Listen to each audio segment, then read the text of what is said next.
Today's May 3rd. It is day 27 of being in the PiYo test group.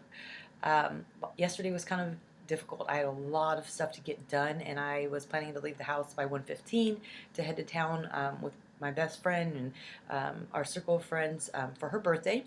I missed a meal because I was so busy trying to get out of the house. So I had breakfast, then I had lunch, and I overate because I was hungry. And this is again one of those things that I tell everyone. It's like the point of eating every about 2.5, 3.5 hours is so that you um, maintain a healthy metabolism, so you're eating regularly, and also just so you don't overeat. And that's another thing too why I don't like to eat out a lot, because the portions are big, and then you'll just sit there eating and picking while you're having a conversation with people you're out with. But anyways, got the workout in. It was tough, just because I don't know. I was just not as focused because I guess I was distracted with everything I needed to do.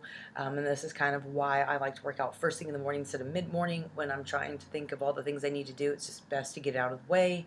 Um, anyway, so we came home, got some work done, and then we had the Mayfest that's here in town, and I drank a shake before I left to hold me over.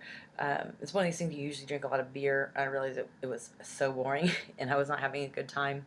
Um, anyway, so I got hungry halfway through because it was late. It went till 9 o'clock, so I went down to the little food concession stands, and I'm gonna tell you, around here in Texas, there is not any healthy food choices. You can go to Austin, and actually you can find some pretty good health foods, but not around here.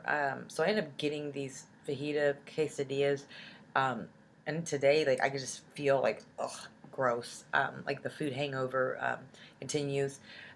So anyways, that was not good. So my eating was completely off. I came home and had some Shakeology, but obviously I didn't eat regularly, and I didn't get all the right servings from all the food groups that I needed to. And so today I woke up late, and then we had the parade this morning. So it was the same thing. My eating's off, and my workout, I did strength intervals. It's only 20 minutes. Thank God for E&E. I got through it, but it was tough. But I did burn almost 330 calories in a 20-minute workout, so that's not bad.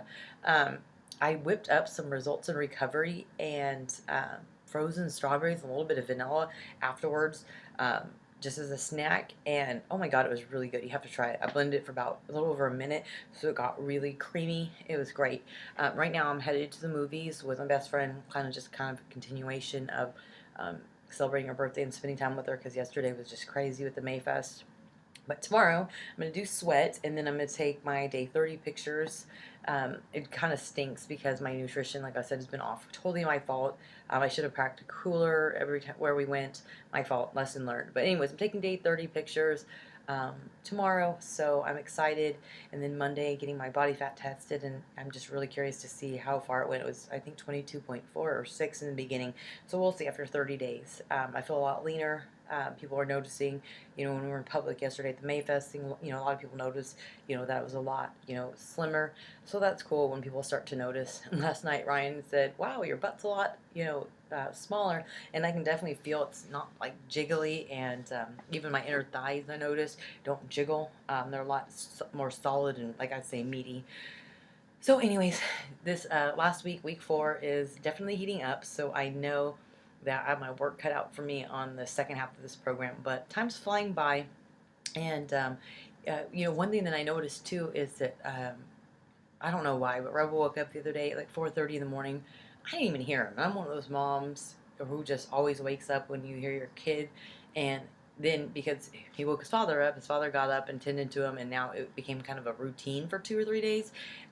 And all those days I didn't wake up, and that was just weird. We discussed that, and then I said, when I go to sleep, I am like totally out. I don't hear anything. I don't wake up to use the restroom in the middle of the night. I'm like, I'm just out, zonked.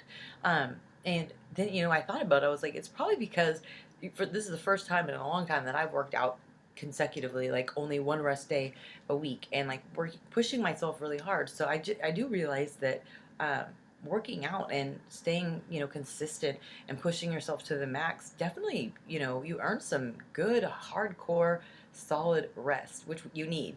So, if you have any sleep problems, because, that's one thing I do remember when I started this before, I was taking Advil and Tylenol PM and just couldn't sleep and my body hurt.